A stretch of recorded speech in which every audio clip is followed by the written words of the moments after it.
Hello, hello. Oh, let's get this light.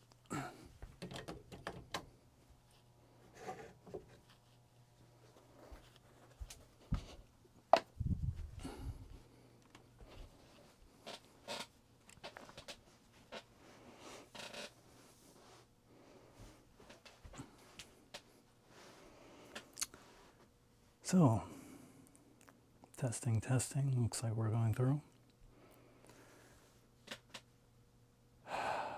This is the first perspective session.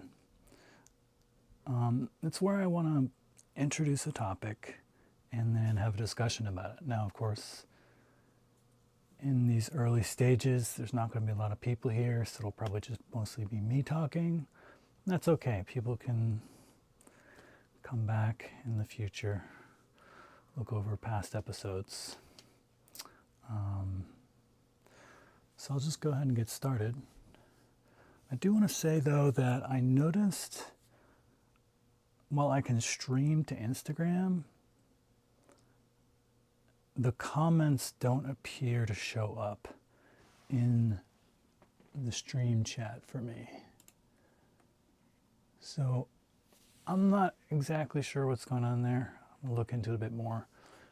But that just might be yet another window I have to keep up off to the side somewhere.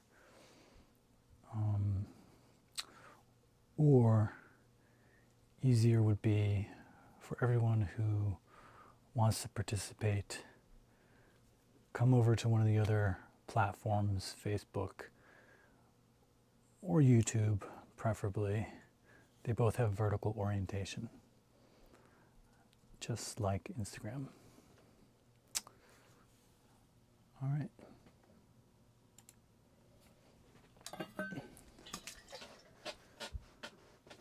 So this session, this topic, is understanding yourself.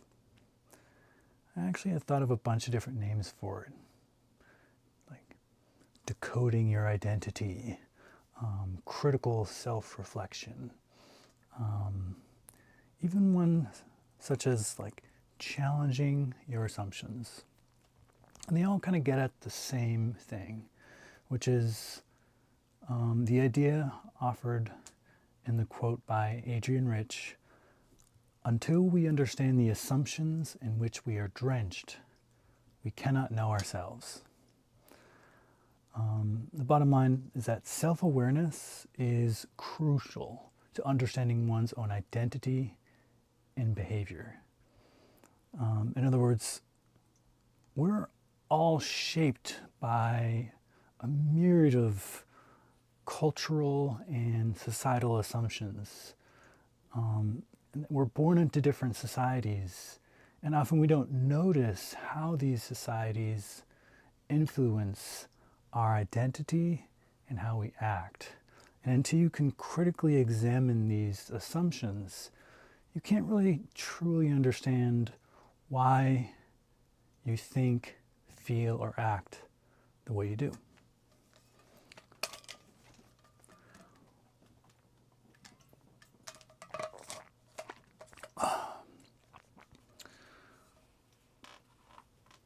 So the question is, how do you gain this self-awareness? Well, I don't think there's only one way. There's numerous ways, I'm sure. But I'm going to talk about a few different ways that I've used that have worked for me.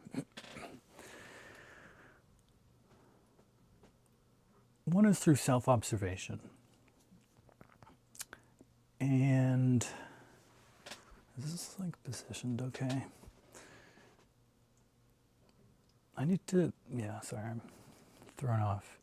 I'm going to try to look into the camera, but my text is over here. So I'm just going to have to. So self-observation.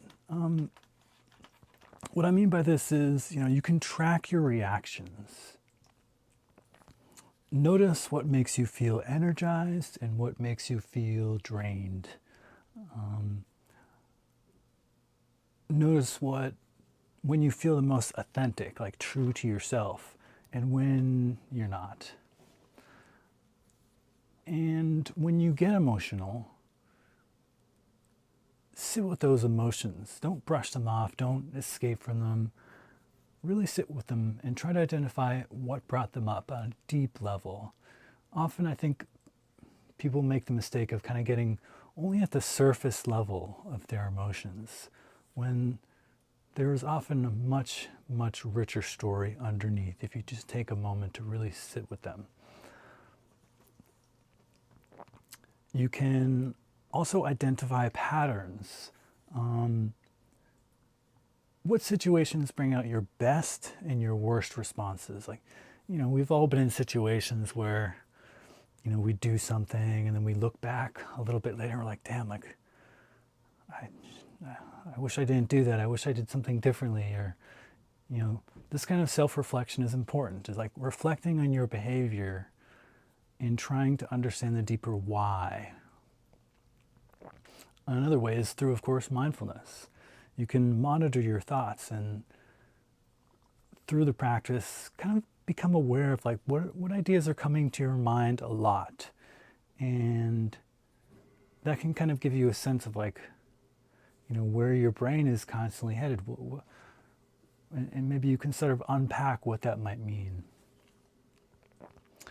And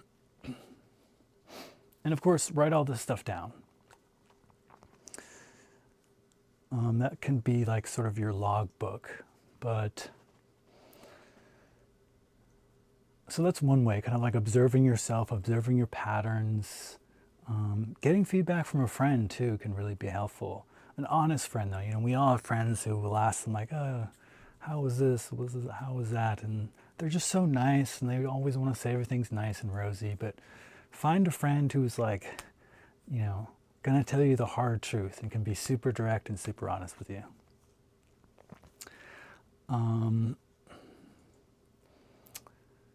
Another path towards understanding yourself is to sit down and write down your values.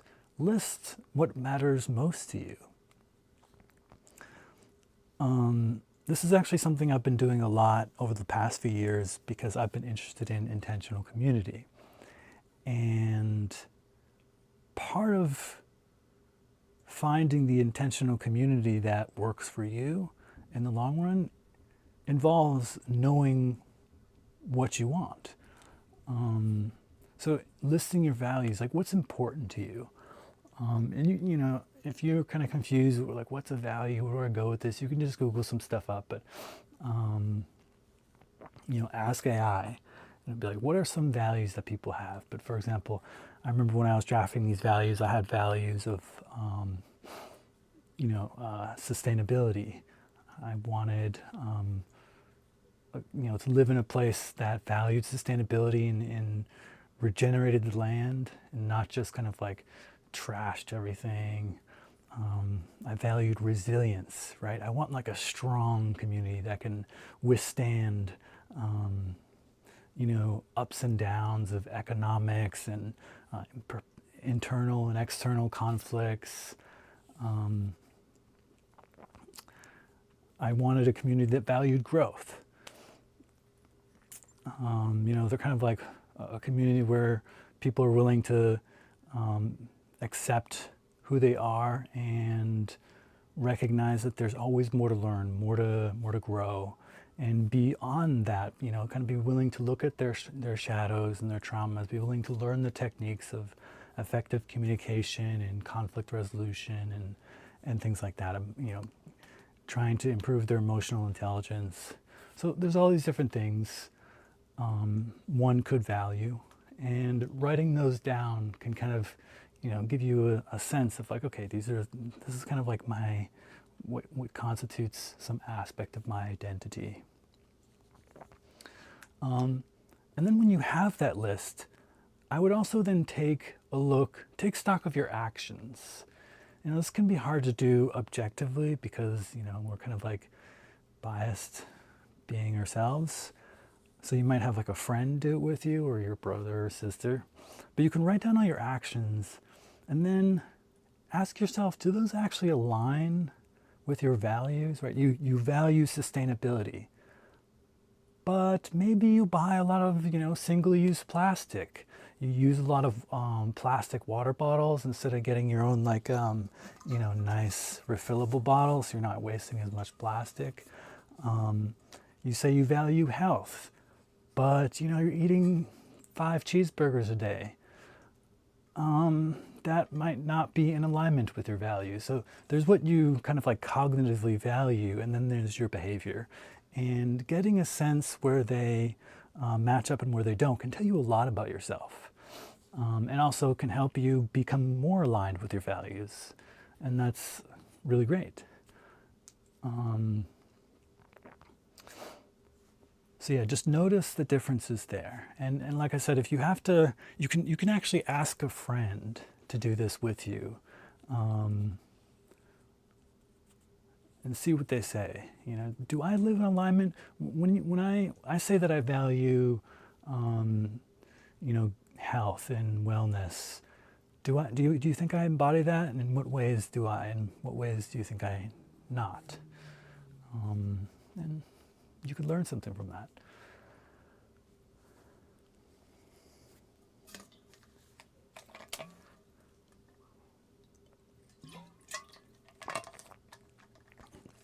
Speaking of friends, you might actually look at your friends and the people that you connect with and see if you can identify patterns, because that could tell you more about yourself than you might think. And it could not really say anything at the same time. For every person, it's different. But if you have a lot of friends that play video games, okay, you're probably a gamer person yourself. That's like, are you? Yeah, probably. Or maybe not. You just happen to be that person who has a lot of video gamer friends, but you hate video games. I don't know. I'm not saying it necessarily means anything, and be mindful of what you conclude from all these things. But who you associate with, their particular personalities, can tell you something that might be worth noticing.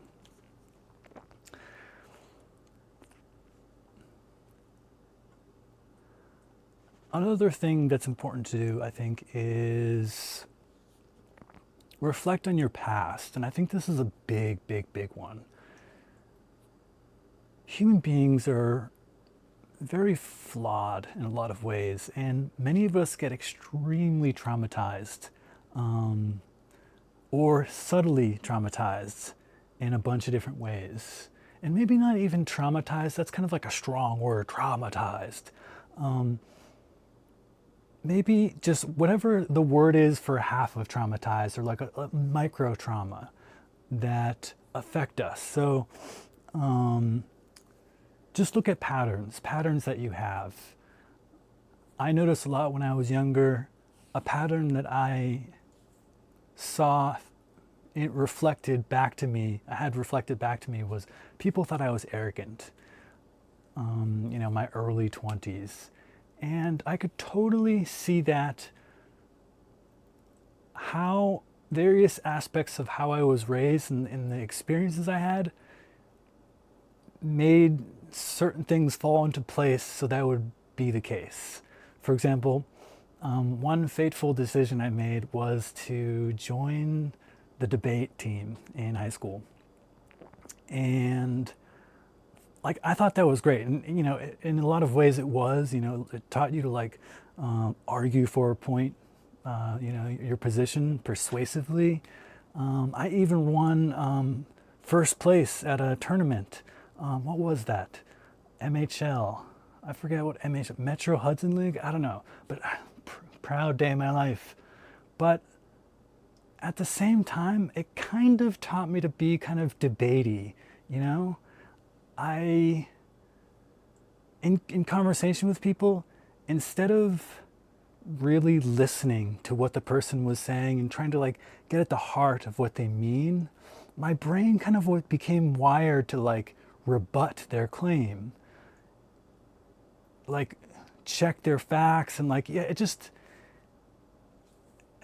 it may be good for the law, the court of law, or debate sessions or something, but in normal conversation with people, this kind of tendency to be yeah, just like a little bit less empathetic and a little not quite listening to what people have to say, didn't help me, didn't serve me, and it made me seem arrogant to a lot of people. So that was definitely a reality check. Um, and that was probably just like some aspect of it too. There's probably all sorts of different contributing factors, but it can be even the simplest thing. Like, think about something you like to do a lot. Like, oh, I like to drink coffee. Every morning I go to Starbucks, Dunkin' Donuts. Why is that? You know, a lot of people are like, oh, I drink coffee because it's delicious, and that's the reason why. I mean, maybe, but how much of the influence of, how much were you influenced by the mere fact that you live in a coffee drinking society? For example, if you had grown up in India, maybe you would have been drinking chai, right? Um, we like to think kind of like naively that everything is a very deliberate decision that we make, and that's that. But in reality, there are influences that we are often not fully aware of. And it can be helpful to take a step back and think about, okay, like I've thought for so long, I have this story that I like coffee for this reason, or that I like hockey because I chose it as a kid between all the sports. But when you really step back and analyze, you might find that there are other influences in there behind your decision making. Your story that you've had for your whole life may not be as accurate as you think. And so this is just, again, more steps to sort of unraveling your identity, the assumptions we have about ourselves, so we can understand ourselves even better.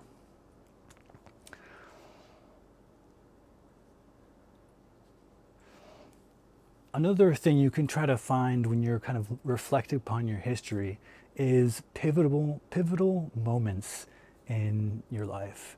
Moments when you've changed or grown. When did you change or learn something important? These can tell you a lot about your life. For me, there was a lot of little tiny moments of both growth and just big changes in my life that I'm still unraveling today. For example, when I was 6 years old, my parents left me and I was put into foster home. If I try to think about it now, like honestly, I don't remember being that sad about it. Like I can't really remember, like 6 years old, I don't have like the best memory back then. But I bet there were some profound effects on me as a kid. What I remember the most was just like kind of being confused, like shuffling from one place to another. I feel like there was like social workers and adults everywhere. Like at one point I was with my mom, then I was not with my mom, and then I was with these people, and I moved around. And I just kind of felt like I was just this little being shuffled around places for a while. And then I was in foster home for a while. And that definitely had its own impacts on me, many of which I have like realized later, and I can totally see. For example, I'm a gamer. I play video games. And I thought about like, why do I play video games? Well, I think it all came down to my foster family, right? So when I was put into foster home, my foster parents, they had kids of their own, and they also ran a daycare. So there was always kids around, which was cool. It was great. There was like a lot of kids to interact with all the time. But it also meant that I didn't have a lot of individual attention. So one of the strategies they used to like kind of help keep me occupied while they focused on all the kids around was to give me a game. So I remember very early on, I got, the big fat gray Game Boy that came with Tetris. And from there I was hooked. I played so much Tetris, it's unbelievable. And then from there it was more Game Boy games. I got Sega Genesis. I was playing Sonic 2. The Sonic game that had like a cartridge that flipped up and you could put another cartridge in it. That was cool, and like unlock all these weird levels. the world of gaming exploded wide open for me. And even after I was adopted, many years later, and actually my adoptive parents like hid my console, like they didn't want me to play video games. They just gave me a bunch of books, which is great, by the way. Reading is awesome, and I was super into reading for a while too. But I still had the gaming bug in the back of my mind, and whenever I got to a computer, I would usually wind up finding a game or two to play. So this is just, one example of how I can kind of identify how I became a gamer and what where that came from. And then of course there are other influences. It's usually never just one thing. The other part of it for me was that I had some trouble with my adoptive parents, and especially in high school. It was kind of like a bit of a toxic relationship. And for me, gaming was an escape. And it is even to this day, like I see this pattern within me. It's a way for me to not have to face my emotions and just kind of like immerse myself in a world. This was especially true for, fantasy games where I had like a character and I had armor and I could,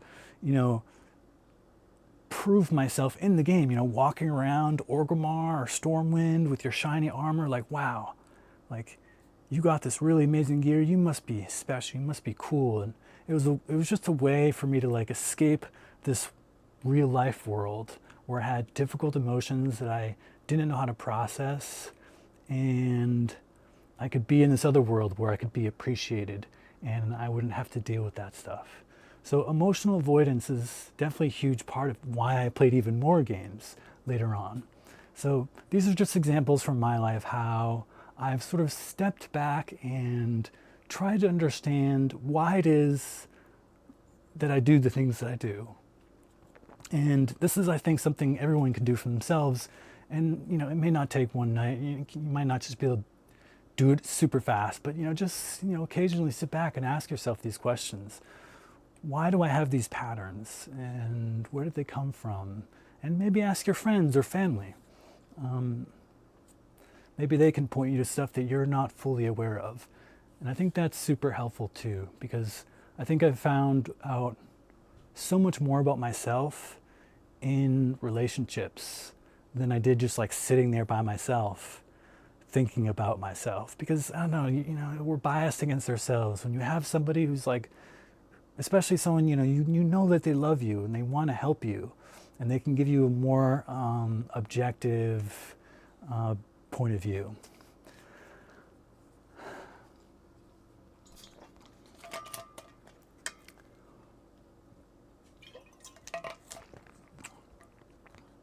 One thing I would also add is you can do this with your parents.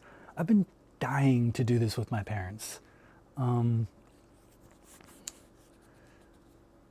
All my parents, actually, right? Because I have had 3 sets of parents. I've had my biological parents, I've had my foster parents, and I've had my adoptive parents. And they've all influenced me in subtle ways. And talking to them about their history and what shaped them can be very revealing. And I've done this a few times with my adoptive parents especially. I mean, they've shared to me kind of like how they were raised. And it gave me like, oh, like, wow, like that's why they did that. Like their parents were that way to them. And so that's probably why they were that way to me. And, just have this conversation with your parents or your brother or your sister or anyone in your family, uncles. And you might be surprised of what you could learn about yourself and just your family even from having these conversations.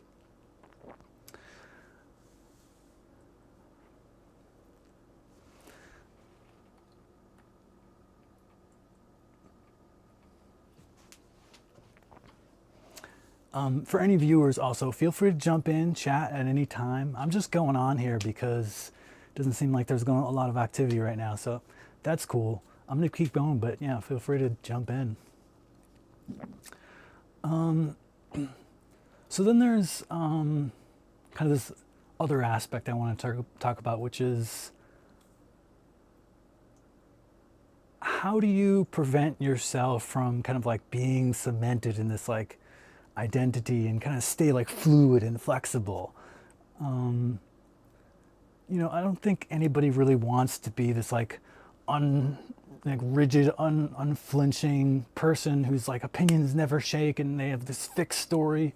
Human beings aren't fixed. As much as you might think that's the case, we are always changing. There's a famous, well, I don't know about famous, but there's a well-known quote from Heraclitus.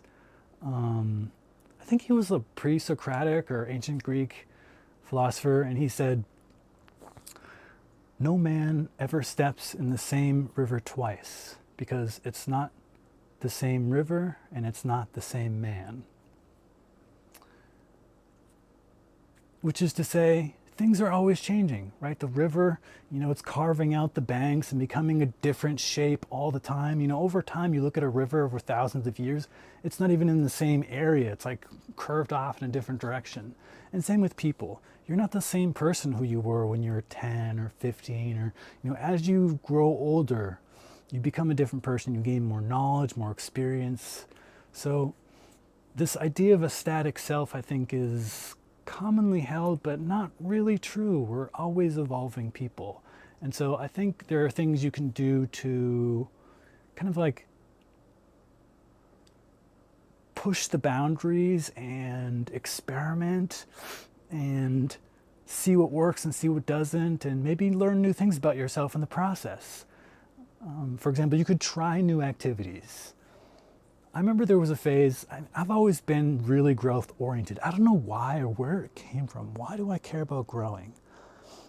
I don't know, I'll think about that a bit. But for some reason, I'm always like, it doesn't matter where I am now, but I know I can be wiser, kinder, nicer, better person. And how do you get there? Well, I think one way is to try new activities. They say growth happens at the edges. So try a new hobby, take a class on a subject you know nothing about. Volunteer for a cause you believe in. Join a new social group.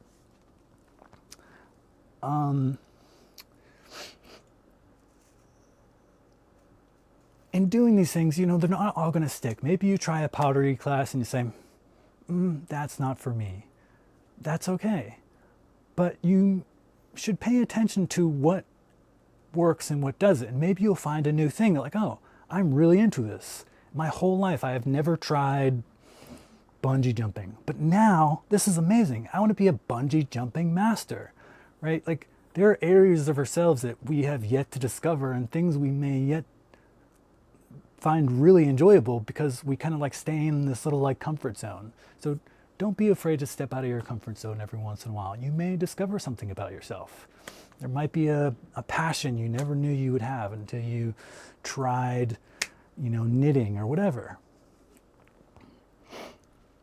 The other thing you can do is challenge your assumptions. And I think this is so critical, especially in our very polarized world. You look online, all the, Twitter and social media, and everyone's got these like strong opinions or yelling at each other. It's chaos. I kind of just wish that people would take a step back and, first of all, listen to each other. Come on. But also, instead of having these like very rigid opinions and maybe step back and question, like, why do I believe what I believe? Like, what is this based on? I think a lot of people would find that it's not really necessarily based on something like deep rational belief or reasoning. I think this is a common idea that people have, like, every belief I have is rational. I've thought about it and I came through these, through all the evidence and I combed through it all and I boom, boom, boom, boom, and I came to this logical conclusion and that's why I believe that thing. Not really. I think a lot of times people feel an emotion about something, and then they try to rationalize that emotion after the fact. There's a theory about this called emotivism. You can Google it. In reality, most of our beliefs are not something that we like kind of, sat down for hours and like rationally came to, but they were just passed on to us by our culture, by our neighbors, by our peers.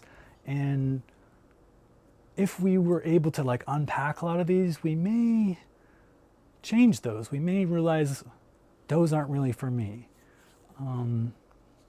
But I don't think there's a lot of this challenging assumptions. So I think that would be really good if a lot of people did that. And I think lastly, beyond trying new activities, beyond challenging assumptions, is stay curious. Like I said before, identity evolves. We are not rigid beings. So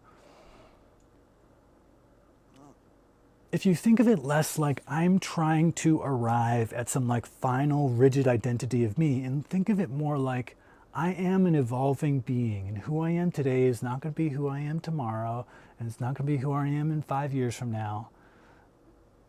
If you have a more flexible attitude like that, then I think you'll be more forgiving and compassionate towards yourself and towards others. Especially today, I feel like it's quite a very toxic world where, someone makes a mistake and then they get called out on social media and everybody's like, sending them death threats and all these terrible things. Like, Jesus, like, yeah, people make mistakes every once in a while. We're just human beings. That's okay. I think as long as a person can be humble and admit their mistake, that's fine. They're not, we don't need to burn everybody at the stake because of mistakes that they make. And you can be compassionate for them and for yourself when you make a mistake. So yeah, stay curious.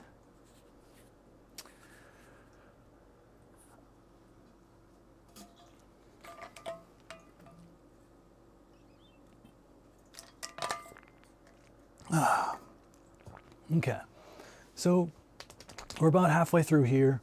The last part that I wanted to, the last thing I wanted to talk about here was kind of like a group of assumptions that many Americans hold without realizing it.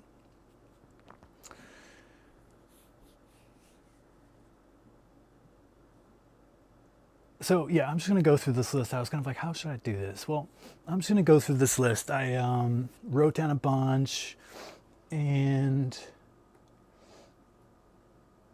kind of like roughly categorized them. But let's just start with the first group. This is under the category of individual success. And one big one that I see around all the time is this idea that hard work alone determines outcomes. The belief that the American dream, like anyone can prosper through determination. I think that there's some truth to that. Like, it's pretty, there's some room there for, from people who are really poor to get really rich. We have a system that is really nice like that, compared to other countries that are maybe in a bit darker places where the power might be more cemented and it might be harder to climb the ladder. In America, it pretty much like if you have a really great idea and you're a really passionate and hardworking person, you can go far. But the idea that hard work alone determines outcomes, I think, obscures the reality that there are systemic advantages and disadvantages. First of all, the advantages, people who are born with inherited wealth. That's a huge advantage. Especially like wealth plus the ability, the people who, if you know the right people, that's huge. Like wealth plus your circle of like the people around you can dramatically affect your success. If you are the neighbor of a billionaire who can give you a 0% interest loan on your, you know, business idea. That's a huge advantage. Just having wealth, having connections is a reality, and many people don't have those things. So it's a lot harder for people who don't. Access to quality education is another one. Many people do have access to really great education, while others less so. And that can be huge. I mean, schools, I'm not really sure. I haven't been to college in 10 years, but you know, schools used to have some measure of importance, right? If you had Harvard, MIT, Princeton, Stanford on your resume, that was important. That was big. You could walk through any door with that. Maybe not so much today. I don't know where it's at, but definitely having access to top tier schools is huge. And you know, there's legacy admissions. There's just people who have gone to better high schools because they grew up in a nicer area with a better high school than maybe one in like a poorer part or like of the inner city or something. And so there are educational differences that make it much easier or more difficult for some people to get ahead in life. Geographic location makes a big difference in that. It makes a big difference in your social network, who you know. If you grow up around a bunch of people who are, you know, all well connected, or you know, kind of going into the example I can think actually is my high school. I think like a ridiculous amount of my high school, probably like 20% of my class went to an Ivy League school or something. I mean, it was apparently one of the best high schools, public high schools in the nation. But that's so big. Like I know so many people who went to like MIT and Harvard, and just knowing these people, that creates like networks of influence that I had that many people do not have. And so, you know, just these kind of disparities are huge. And of course, there's the racial disparity, right? There are certain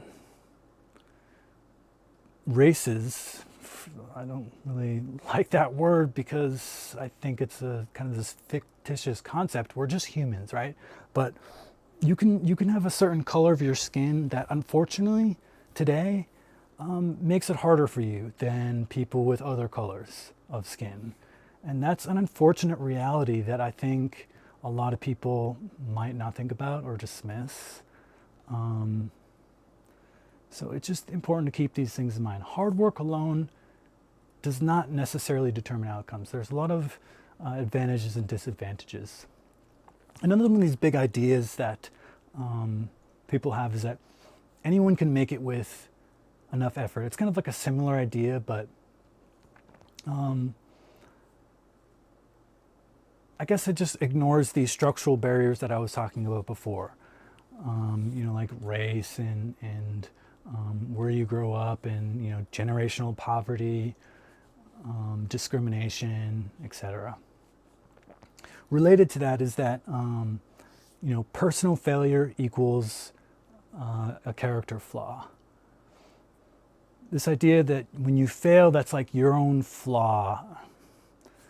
That's not really true. I think that leads to just more victim blaming and shame and success.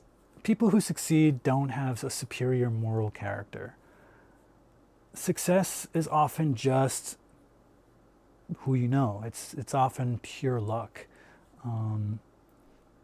In fact, I would technically argue that it is 100% luck, in that everything about a person is not really decided by them, really. You don't decide where you're born, who your parents are and how they raise you.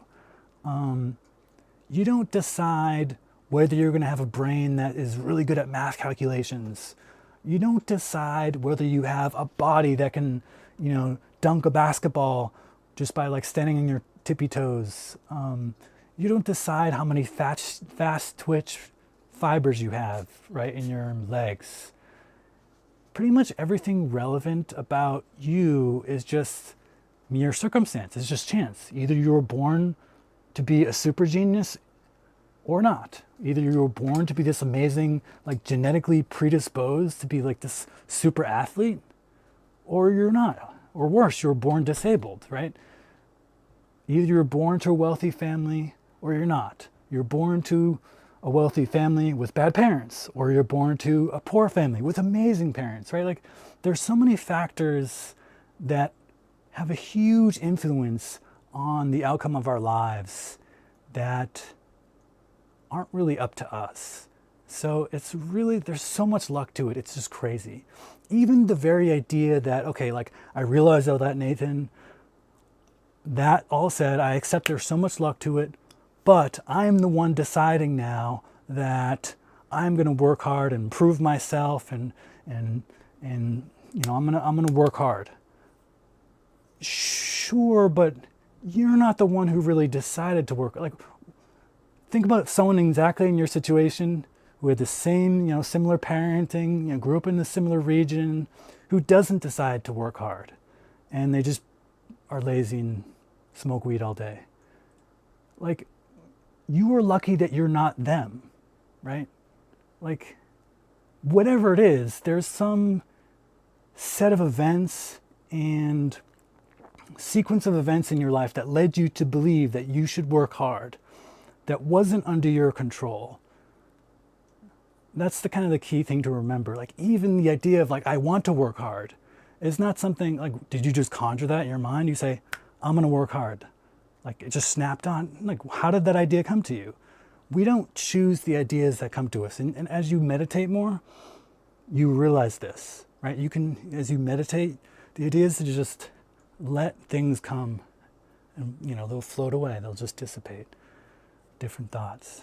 And you realize you are no more the arbiter of your thoughts than some random person sitting next to you, right? Like you don't choose your next thought. But anyways, that's getting a little technical. I can dive into that deeper later on, but a lot of life is luck, for better or worse. Now, to be clear, I don't want to like say everyone should just be lazy, or I'm not making a proclamation like discounting people who have worked really hard or saying nobody should work hard because it's just pure luck. No, I'm just saying there are a lot of advantages and disadvantages that we each have that are not really within our control. So it's important to be humble and grateful for what we do have. And if we do have wealth and if we do have power and we have influence, it's important, in my opinion, to use that influence, wealth, and power for the betterment of others, because maybe not everyone got the same opportunities as we did. So moving on to the next section, here are some more kind of like classic American ideas that people often have, that they may not necessarily think deeply about. They might just kind of assume these are true without really reflecting on the reality here. Excuse me. And one of them is that free markets create fair outcomes. This is this like classic idea that's been drilled into American minds over and over through propaganda. And you can look this up. Look up capitalism propaganda, 1950s, like throughout history, it's happened all the time. If I say the word socialism or communism, and you in your heart are like, oh, I don't want to be a communist. I don't want to, you know, if that brings like anger to you, you have been infected by this propaganda of basically trying to teach you that free markets is the best thing for creating prosperity. Unfortunately, it's actually not the case. Unfortunately, it's a lie. Free markets do not create good outcomes. In fact, the world today is basically under that. This idea of, it's called neo-liberalism. The idea that like you take away all the regulations and you just let the markets be free and that'll create really good outcomes for all. But it doesn't, right? The world today is that. And we have so much pollution, we have growing authoritarianism, we have overfishing, we have biodiversity loss, we have climate change, we have corruption, we have people who are massively rich, billions of dollars, and people who are dirt poor, right? There are numerous problems. I can go on for an hour talking about the problems of the world. The world today is created by neoliberal capitalism, policies largely that advocate for the free market. Now, of course, there are some regulations, and it goes from, in the US, from like Democratic to Republican, and these guys add regulations, these guys strip it away, but more or less, companies are free to do what they want. In fact, the entire basis of the system is that, right? A company can make a product and put it out in the market, and they're free to do that, basically. Now, there are some tests, with safety-related things, maybe with infant toys or food, of course. But how much food gets approved and it turns out to be toxic, right? What did we just repeal? Like those dyes, blue 40, red 20 or whatever? Those have been in foods for decades, and only now they're repealing them? Microplastics everywhere, in our cells, in our bodies, in our brains. But companies have made plastic products forever, right? Like it's been going on for decades. So companies are basically at liberty to do what they want, including things that can cause harm, right? Like dumping their sewage in a lake, and they only face repercussions if they're caught, or if years later we find, oh, we actually tested this product and it turns out it's extremely harmful for us, right? Just the general way the system is set up is not such that it considers the well-being of the planet or people first. It considers the well-being of individuals and corporations first. Profit is everything. And free markets, this idea of free markets with little regulation, is that's somehow going to create a magical, happy, thriving world, is totally false. The reality is that markets perpetuate wealth inequality. And if you have wealth, it's so much easier to make wealth. And yeah, so just, you're going to look up negative externalities. There's a lot of stuff there, but I don't want to dwell too long because I have a lot to actually cover, and I'm taking longer on these than I thought. But another one kind of related to this economic beliefs is if you are poor, if you're in poverty, that's because you've made poor choices.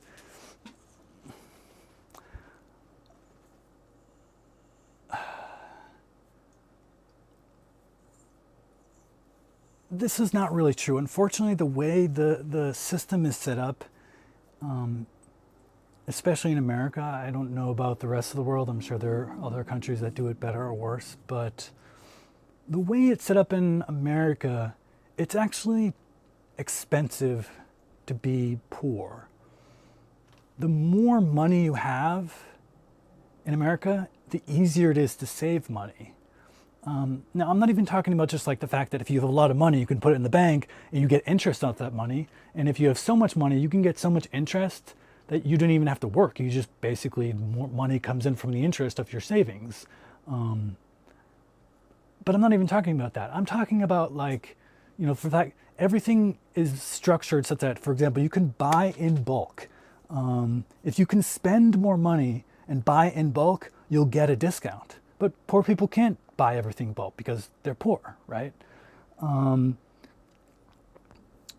Eating healthy food, right? If you want to eat healthy, you need to buy organic foods, right? You need to get whole foods and cook them up. You need pots and pans. You need to be able to afford like a kitchen, stove top area, right? But if you're poor, you may not have access to those things, right? So poor people end up having to eat less healthy things, processed food that's a lot cheaper because that's all they can afford, or because they don't have like a home where they can, make healthy foods. So they just end up eating fast food. Then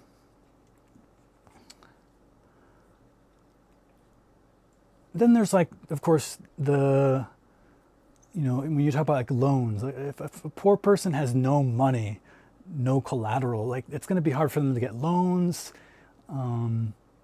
Maybe they can't afford to go to school because they can't, they have no money. So then they can't get a degree so they can't kind of work their way out of this poverty, because it's hard for them to get, education, good education. So I'm actually really grateful that a lot of states have programs to help people get off, off the streets and into educational programs, into vocational programs, give them training. Those are so important. But just in general, the idea that being poor means you made poor choices, I think obscures the difficult reality that we live in the United States.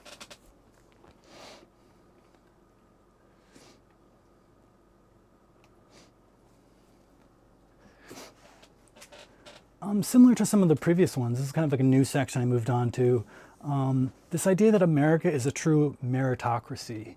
The idea that it is your talent and effort that determine your social position. The reality is that US social mobility is actually lower than many developed countries. Bigger predictors for your life outcome are your zip code, your parents' education,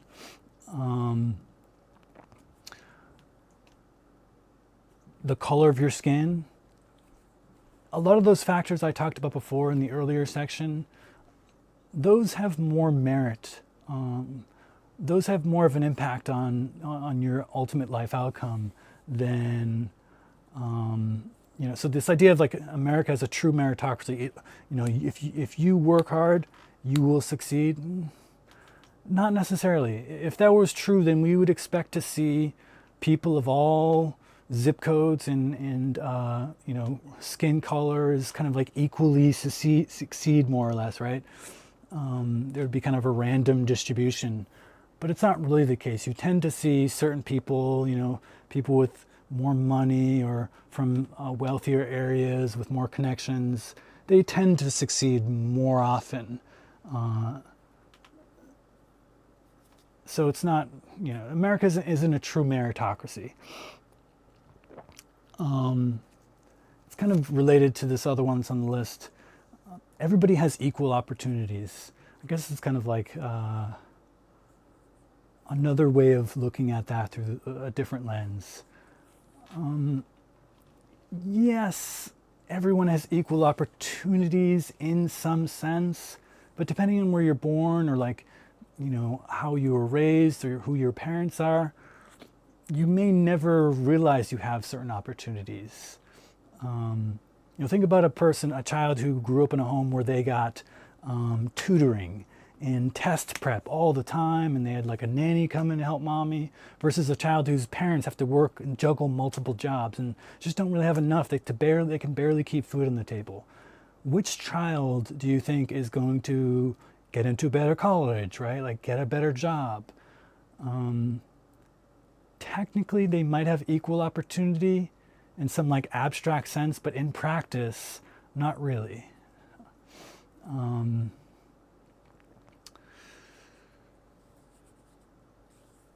Related to that, and I've actually already mentioned this, so I'll just quickly go over this one, is this idea that discrimination is mostly in the past.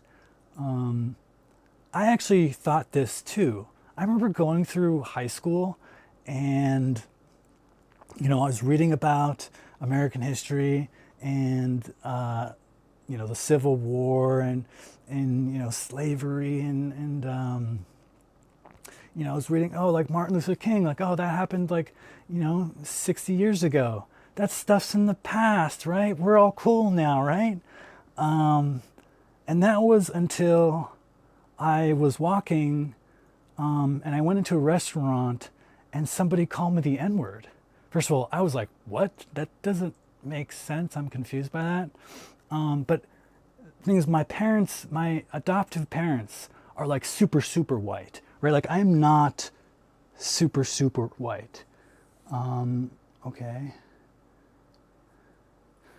So they just probably saw that we were like different, and they were like, oh, like you adopted this darker skinned boy. And yeah, I was just surprised. And that was weird. I'm glad his wife was like, don't say that. It was really like, she was mad at him. But yeah, no, there's absolutely discrimination today. You know, I have African American friends, and you know, I'll still hear stories and even see things where like they just have a harder time. There's definitely racial profiling in terms of getting a job. It's harder. Unfortunately, there's like subtle discrimination and overt discrimination depending on where you are in the country. But even in places that are like, oh, this is you know, we're democratic, we're not racist, right? There's still like kind of subtle discrimination that goes on.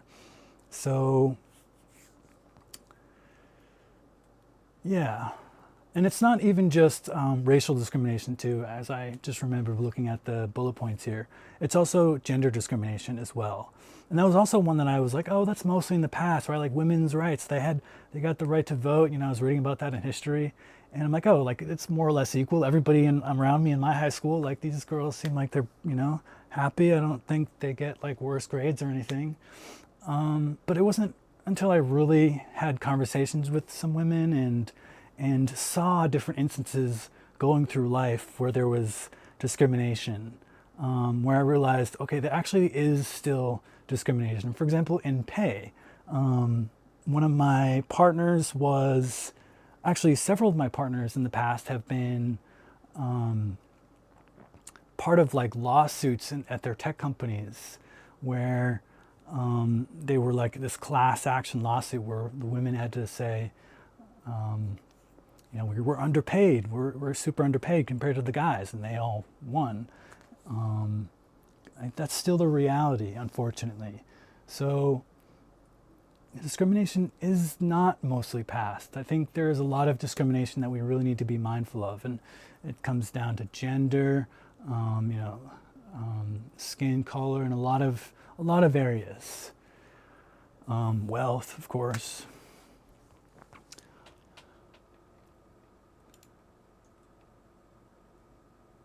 Okay, so I have a lot more to go, but you know, I'm gonna keep going. I feel like I'm on a roll here.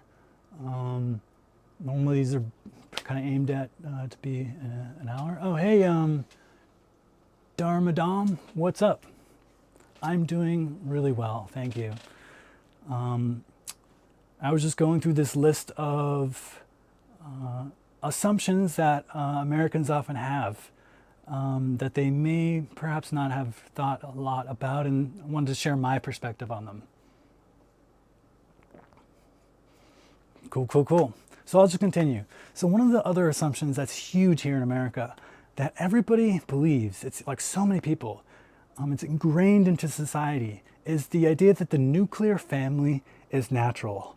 What do I mean by that? Like the two-parent household with their biological children is like the default model. Thanks for the follow, bro. Wait, I saw the alert, but why aren't you showing up on my thingy bobbers? Oh, I'm confused by that. I'm gonna have to fix that at some point. But I think when people follow me, they're supposed to go on these like stream label things. Streamlabs, you're killing me. I'll have to debug that later, bro. But thanks for the follow. Yeah, the nuclear family is actually not at all the sort of natural way. Human beings prior to civilization, TED Dogmas of Science. I'm gonna Google that.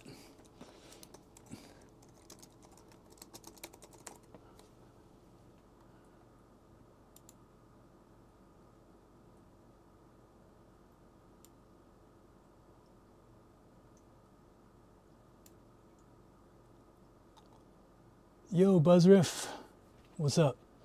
Yeah, I'll check it out. I'll totally check it out.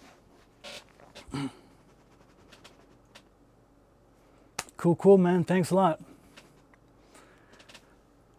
So yeah, let me continue on this idea of the nuclear family. You know, I grew up in this like situation where my parents, you know, they both went to Harvard. They were like, Nathan, this is the path to success in life.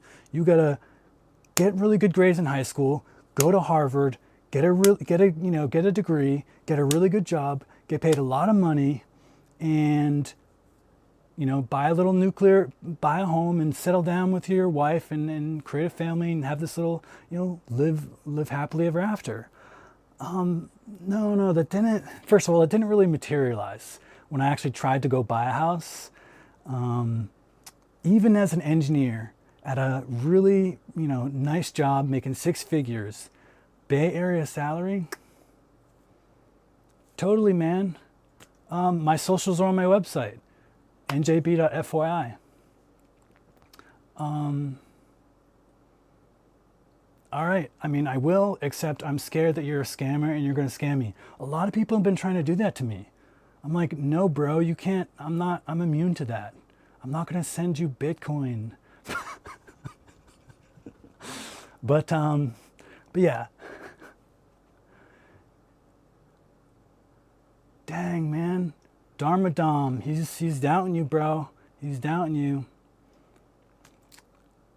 We'll see. Let me continue. So, yeah, nuclear family, it's not natural. Actually, back in the day before human civilization, we're talking like 12,000 years ago, but when we were still kind of nomadic peoples living in tribes. I feel you, bro. I feel you. Do what you got to do. We lived in small communities, right? We had villages that we had to raise family. We had grandma nearby, uncles, everybody. It was a big, giant family. We all supported each other. And then we had civilization, and a lot changed, and it kind of all got screwed up and messed up. And now somehow we've ended up in this like situation where everybody thinks they have to send grandma when she gets old to her own, elder care facility, and we'll just have our little nuclear family, single family household, and kind of isolate ourselves from everyone else. That's not healthy. It's not the way to be. Community is the way to be. I really strongly invite everybody to look into this idea called intentional community. I'm building one myself. I'm going to get a bunch of cool people who vibe with me, who have the same values. We're going to pour all our money together and buy like a super big estate and just make this awesome place where we all support each other and can live according to our values. But yeah, that's a big one. Nuclear family is not natural. And kind of similar to that is this idea that the American way of life is universally desirable. In fact, well, a commune is something, and it might be a community, but it's not really the same thing. There are kind of different words for kind of similar related idea. Like, for example, one is an eco-village. And often eco-villages are kind of like experiments where people are kind of exploring what it's like to live in nature and grow your own food. But the broadest term, I think, is just an intentional community. It's where people make a community intentionally, as opposed to just a community where it's like, you live in a community. You live in Brooklyn, that's a community, but it's kind of like an accidental community. The people that make it up they didn't like coordinate and like, I'm gonna live here, you can live there. Oh yeah, I don't know much about that. Is that the guy who I'm thinking of?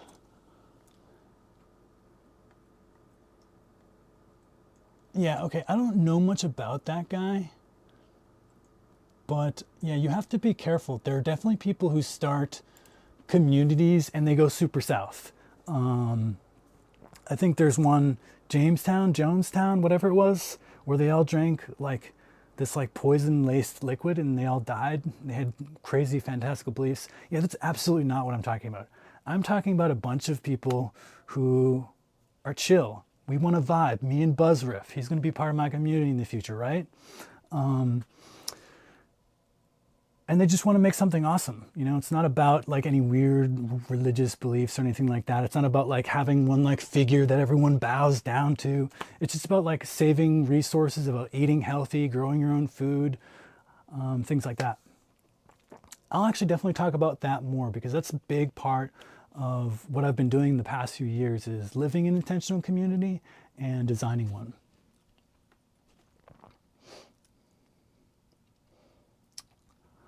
But yeah, so on that last thing, this idea that the American way of life is desirable, actually, very much not so. I've come to believe that actually the American way of life, in a lot of ways, it can be very toxic. In particular, like the way we consume so much stuff. I, for example, when I go to the grocery store, I do my best to like just buy like whole fruits and vegetables, but so much stuff comes up in single-use plastics. And so I end up throwing so much trash away. And I feel so bad about that because, the last couple of years I spent in Hawaii, and there's beaches on the east side of the Big Island, and actually probably a lot of the islands, where there's just constant trash coming in all the time. Like I picked up trash bags, huge, like 100-gallon trash bags of trash in like 2 days. And then like a week later, it was all littering the beach again. You just can't, there's like a great Pacific garbage patch of trash in the middle of the ocean that's like shedding its trash on Hawaii. And it was just a very like, it was very real for me to experience that trash just hitting random slippers and, other plastic things. But yeah, so I don't know, there's just a lot to it. I love my country. I love America. I think we get some things wrong. And one of those things actually is the city. Oh, I'm totally into meditation, dude. I do a meditation session every single day on this channel. Check out my schedule. I do mindfulness meditation, Vipassana. What about you? What kind of meditation do you do?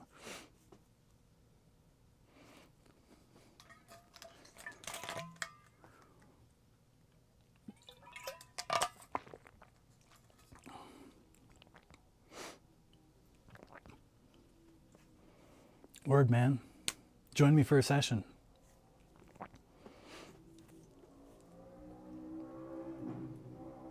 Oh, cool. Awesome. Yeah, I'm not super familiar with the particular flavors or variants and how they differ, but totally down to just, come to a meditation session once. Lead the meditation if you can. Hell, I'll be there.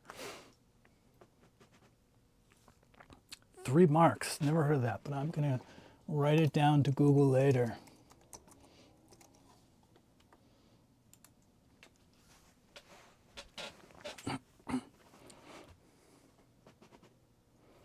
Cool.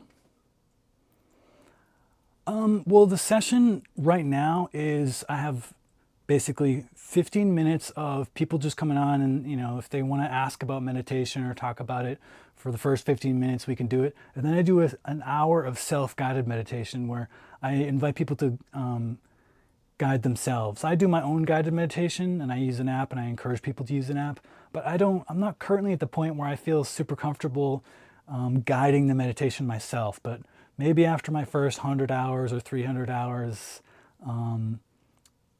I'll consider that. But for now, so then there's that 1 hour period, and then there's another 15-minute period at the end where people can talk about their meditation.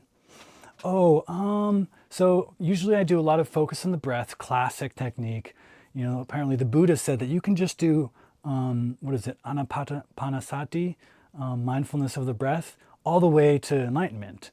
So that's like a core technique for me. But then I also do body scans, and then I do, so that's like kind of internal awareness, and then I do external awareness, where I kind of have like a soft perspective, just kind of like absorbing all the sounds and the sights if I open my eyes, and the sensations all around me without getting fixated on any one thing. Yeah, that's a good one. So yeah, just kind of mix it up.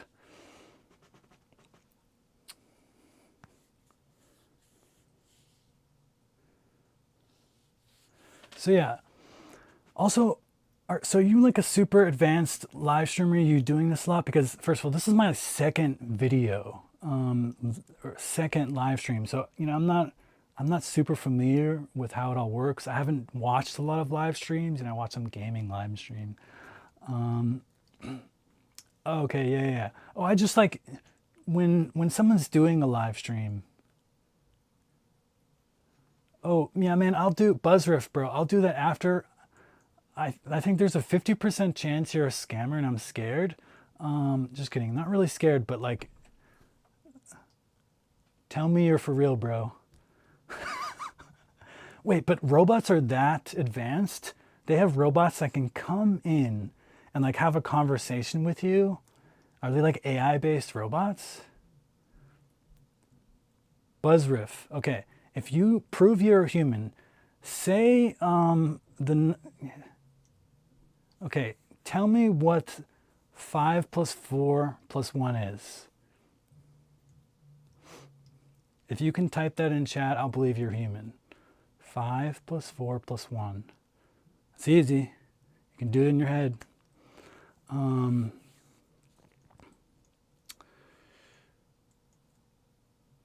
Yeah, I've been having designers. Like what? They're going to design me a website or something?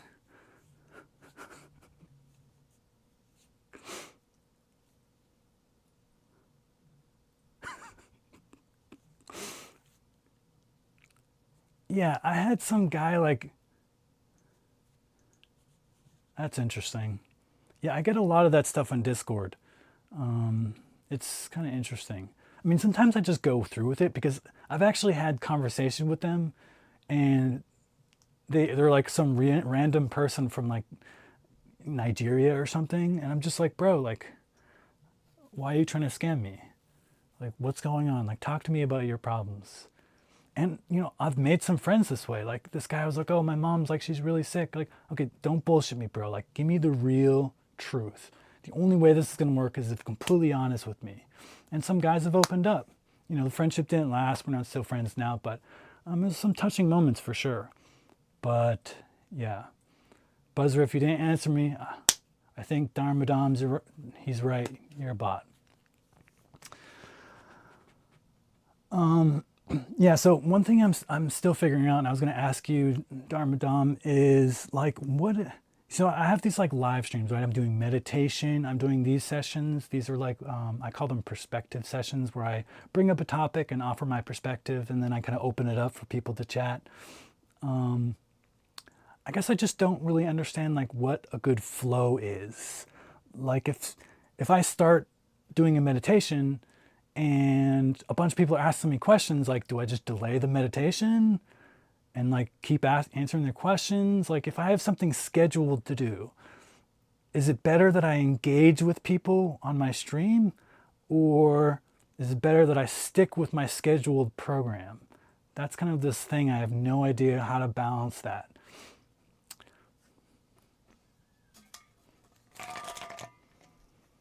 That's kind of like my first inclination. That's why I'm like engaging with you.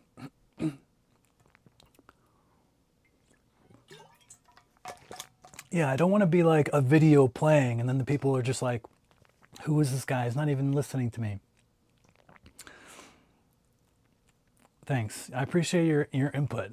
And also, like, I just have no idea how to build my channel, right? Like, I have like videos. I started yesterday. So I'm doing videos like every day for a couple hours, but I don't know, like, do I like go on Twitter and like, I'm posting, like, I don't have any followers. Like, what's the best way to kind of like build up a viewer base, you know? Like, do I go to like meditation forums online and be like, I'm starting live stream? Like, no one likes when you do that.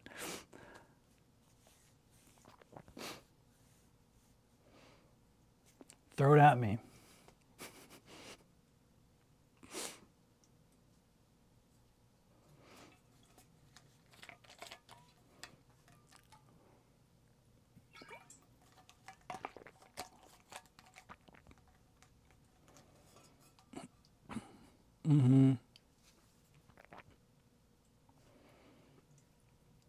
Yeah, I went hardcore, like, well, I don't know if this is hardcore, but, you know, I kind of went all on, rather than picking one particular platform, I did Streamlabs.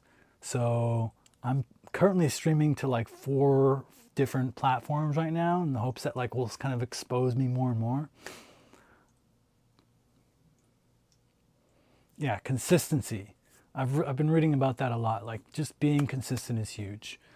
And I think I can do that.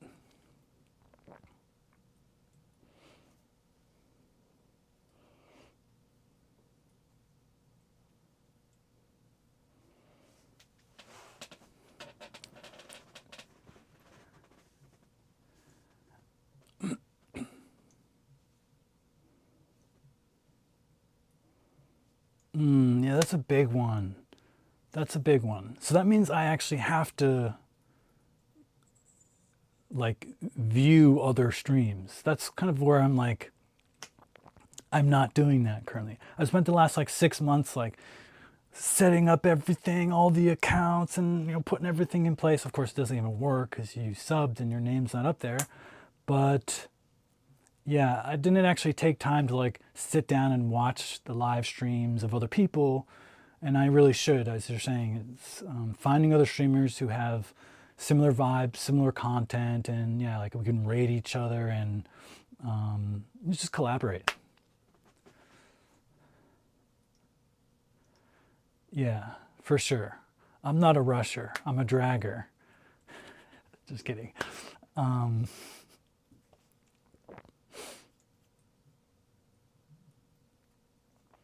okay.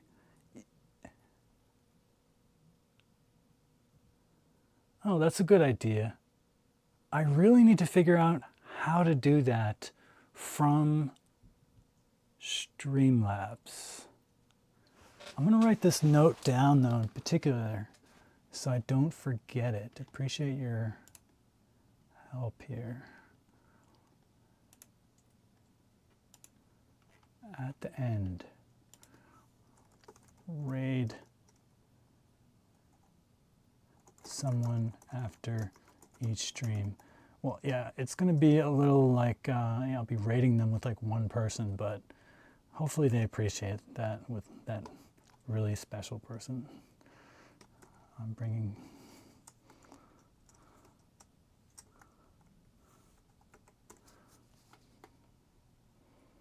Yeah, I need to figure that out because I'm currently doing everything through Streamlabs desktop, but it's not really like fully integrated. It's like I have to figure out how to do the platform specific actions. And that might just mean opening up Twitch and doing it from there. Yeah, sure. How do you do that?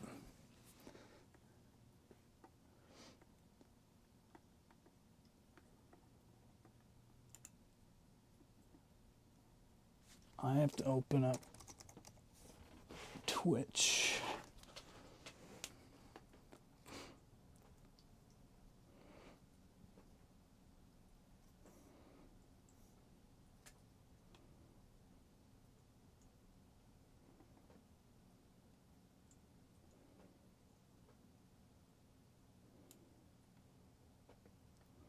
Shit, I hope you're not a scammer, bro. Sending me to a virus website, steal my credit cards.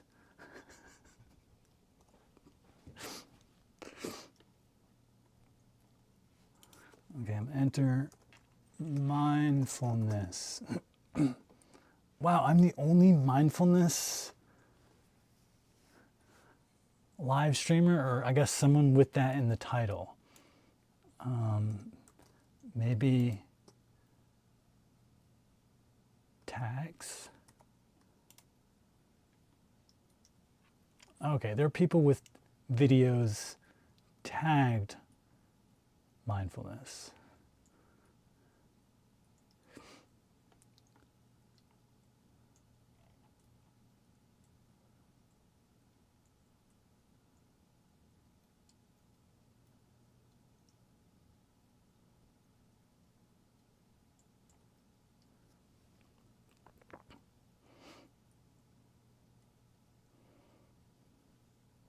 That's a good starting list.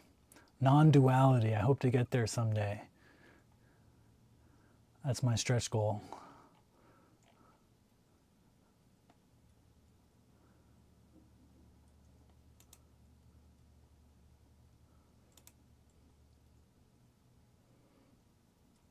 Cool.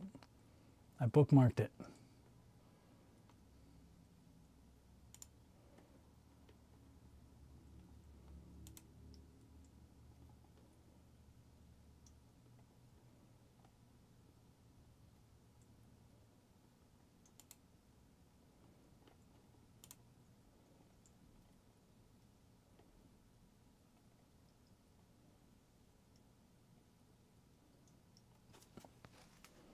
Appreciate it, man.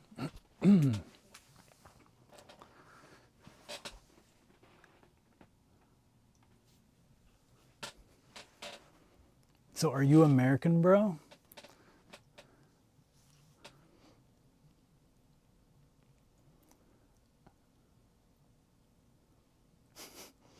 Wasting time, you mean downloading all this wisdom? Australian, that's dope. How are you guys doing over there? Is it as crazy as the US feels right now?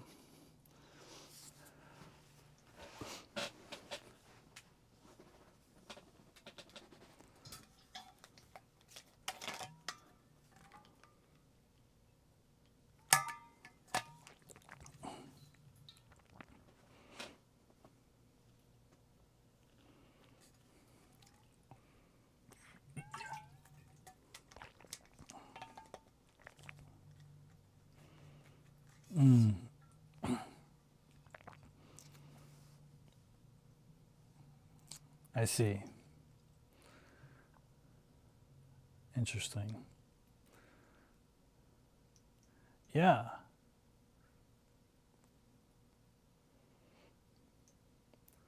That's what I like. I like more chill.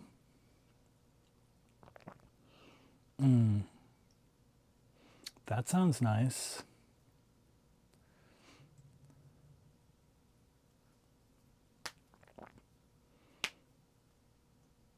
I get the sense that most Americans don't know how to be chill, except in Hawaii.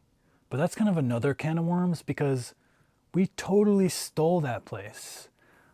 I was there in the past 2 years exploring an intentional community there, and I learned a lot about how Hawaii came to be a state, and it's actually pretty tragic.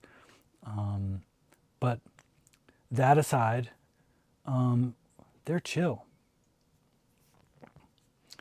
Sure, man. Thanks for your tips and thanks for coming by. Oh, what book are you reading? May I know? It's okay if it's secret.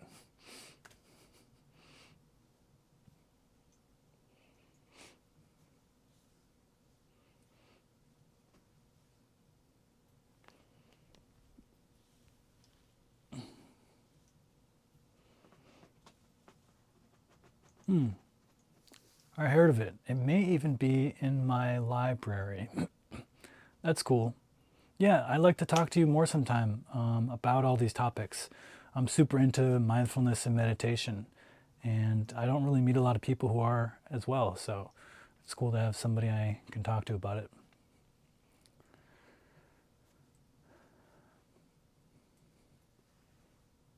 Cool. Yeah. See you later, man.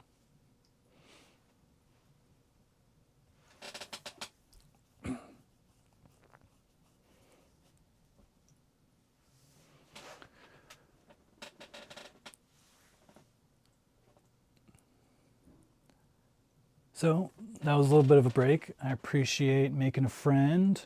So I originally had this list I was going through. I'm almost done. I'm just going to wrap up this list a bit quicker than I was going before because it's getting late-ish.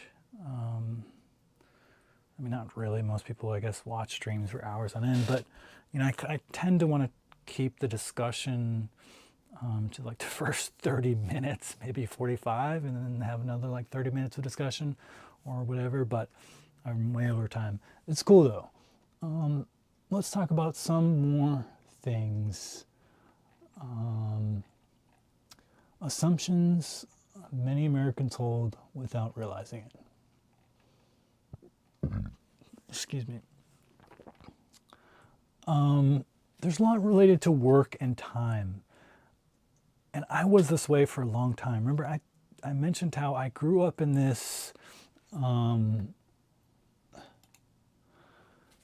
sort of cultural environment that said your value is what you can produce, basically. Your value is in your productivity. This is kind of a common thing that people still believe. Human value is related to your economic output. And I just don't vibe with it today. It suggests that people who can't work for one reason or another, like they have a disability or they're just old, or they're taking care of somebody else, it suggests that they have less worth. And I think it gets people into this mindset where they get really obsessed and they work like long, insane hours. They barely get enough sleep. It makes people feel guilty if they take a break, like have some rest or just do something that's like joyful and fun, but maybe not productive. I don't really like this mindset. I don't think it's healthy for us. And it's related to this other idea that like being busy is the same as being important. If you have a packed schedule, you're successful, you're valuable. I don't know, I think this kind of like just privileges visible work and devalues reflection, planning, maintenance work,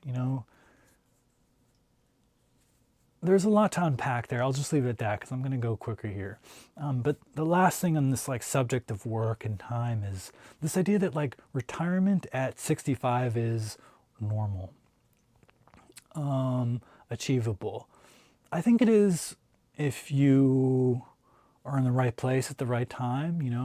A lot of boomers got pretty lucky with, the way things played out for them, where, they saw a relatively inexpensive home that they were able to afford, which rose dramatically in value, and pensions and savings account, investments going up.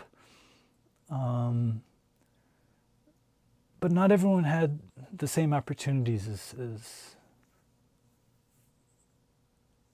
that, that just relates to all the discrimination we already talked about before. So I won't really get too into it again, but the idea that we want to, just the very idea that we want to work our butts off until we hit 65 or 70 and then finally retire, I think is a kind of a disease of human civilization. Maybe that's putting it a bit harshly, but I don't know if that's healthy. I don't know if that's the way we should be. I think with proper automation and if we structure our societies in a better way, we can probably get away with most people barely working at all, and just being free to do what they want. Maybe you don't want to work and slave away at your job all day, and you want to make some music, beautiful artworks, or whatever. But our current economic structure doesn't allow for that. It forces people to get a job to survive, just to pay the bills, keep a roof over their head, and it fills all of our time, so we come home exhausted and we barely have time to do the things we actually like to do, the things we're actually passionate about, let alone other important things like raising our children, right? Like we don't even raise our children ourselves for the most part now. We send them off to school and then they go to daycare or after school programs, or we have a nanny. And then, we come home from work and there's a little sliver of time and in between, them doing homework and, then they go to bed. Most of the time, we're not even really around as parents, I think, in the traditional setup. And I don't think that's good. I think parents should be parents. It's really what I think, but who am I to say? I don't have kids yet, but maybe someday. Another common idea that I think is luckily like finally fading, but for a long time, especially when I was going through high school, there was idea that thinness equals health. If you're thin, you're healthy. In fact, it was really toxic when I was going through high school. There was a lot of like pro-Ana websites, and everybody was trying to be deathly skinny. What was the saying I heard? Nothing tastes as good as skinny feels. Wow, that's like terrible. And that led to like a lot of issues that people had with their image. And I think we've actually improved a lot on that over the last couple decades. Thankfully, there's more acceptance of different body types. I don't think we're perfectly there yet, but yeah, it's definitely a slightly different world today. But that's just like kind of a classic one that some people may still kind of have in their mind. Similar to that is, I don't know, I think there's like this shame to admit that one might have like mental health issues in the United States. A lot of people like they kind of like I don't need therapy. Like they don't want to go because they like don't want to be seen as somebody who has issues or something. I think the reality is though that probably like 90% of people would really, really benefit from therapy. Like, excuse me, like a huge amount of Americans would probably benefit from some sort of therapy practice. And so many of us have these, like I was saying before, like shadows and traumas and other aspects of ourselves that,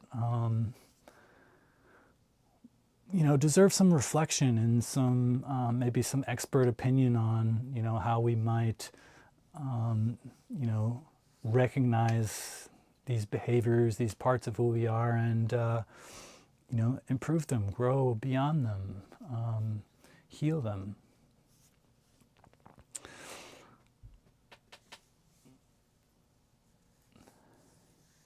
Another one in America in particular is that medical care is a commodity, not a right. This one is very interesting. It's kind of like assumed that, healthcare privatized, that's a good thing. But I don't actually think so. I think what that does is it creates a system that's really unfair where the people who have the most money get the best treatment, and the people who have not enough money get very poor treatment. And I don't think that's fair. I don't think that's fair. I think everybody deserves to have good treatment and have a good doctor who actually cares about them. But the reality is, if you're poor, if you're on Medicaid and you get a doctor's appointment, you get a dentist appointment, they're going to shuffle you in there and out of there in like 10, 15 minutes, right? Like you don't really get individual attention. And that's luckily if you even get a doctor that's like, trained professional doctor that cares about you and is going to be with you for an extended period of time. Often you're assigned to like a teaching school and you get some grad student for one visit and then you get another person for another visit. And you just have like haphazard care. Medical care, I think, is a right. Everybody should have a right to good medical care, regardless of how much money you make. And I think if we did that, the world would be a better place. Moving on to the next section. 2 more. Don't worry, I'm almost done.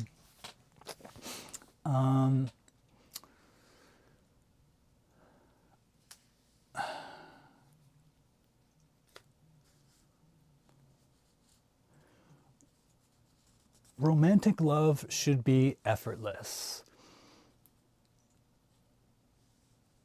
I actually kind of thought some element of this myself for a long time.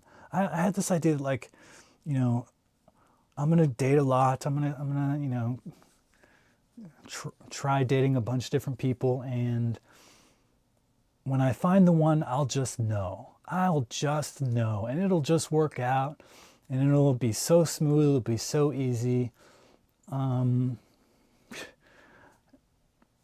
That's a nice little Disney, dream there. In reality, relationships take work. They take ongoing effort and work. And like I said before, we're always changing. So you can meet a person and have a good relationship at the beginning, and then 5 years later be like, oh, this isn't working out for me. Because you're different people, interests may have changed. So this, just generally this idea that romantic love should be effortless, I think is one that we can finally kind of like put aside and just recognize that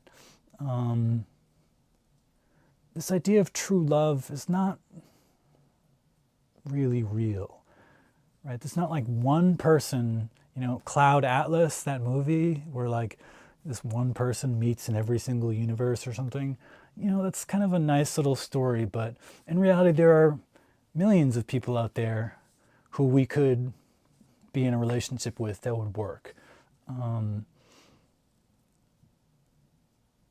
In all the cases, pretty much it's going to take some amount of effort. Of course, some people you match with, it's going to take more effort than others, but yeah. Okay, so last section. It's just kind of like raising awareness about, thank you. I invite you to think about various habits and patterns that you picked up from, different parts of your life, friends and family and peers, that you assume are normal. But I think if you really reflect upon them, you might be like, oh wait, that's not actually normal at all. This has been super apparent to me over the past few years because I've been staying in a bunch of different places.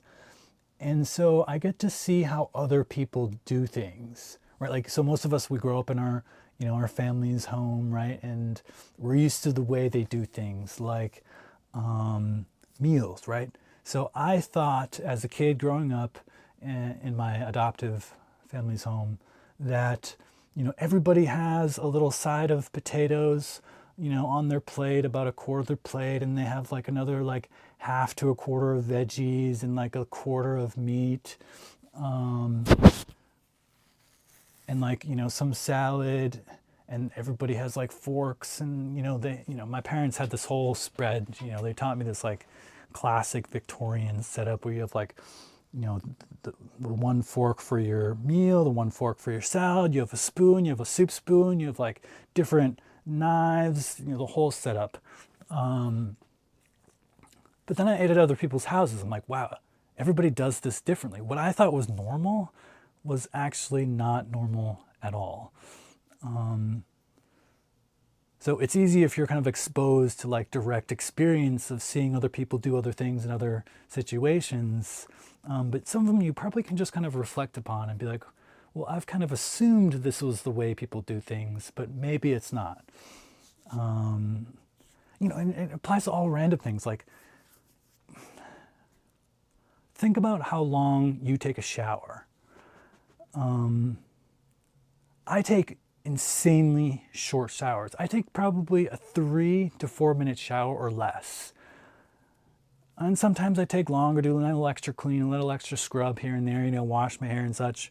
But I'm very like conscious of my water use. I try not to use a lot of water because I think if I do use a lot of water and everybody else was like me, then we would just run out of water quicker, and that would be a bad thing. A lot of places are like really water starved. California, a lot of these places are drying up. Not to mention, the global south and all around the world. So I take really short showers. And it astonished me when I saw other people take like hour-long showers. I'm like, wow, like that's interesting. It's a lot of water.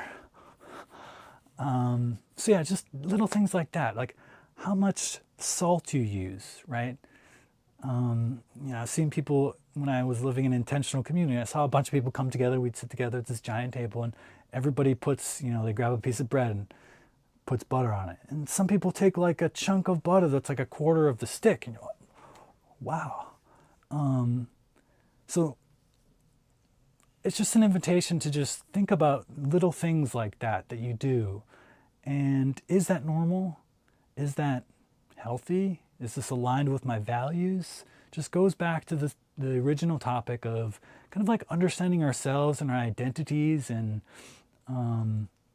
what is truly important to us and what is maybe not so important, what is authentic to ourselves, and maybe what is more like, maybe what your parents pushed on you or your peers pushed on you.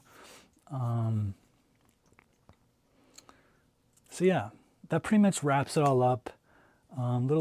Little longer than I had anticipated, but I hope people enjoyed it, and anybody who watches in the future, who's coming back into the past, I hope you can get something from this.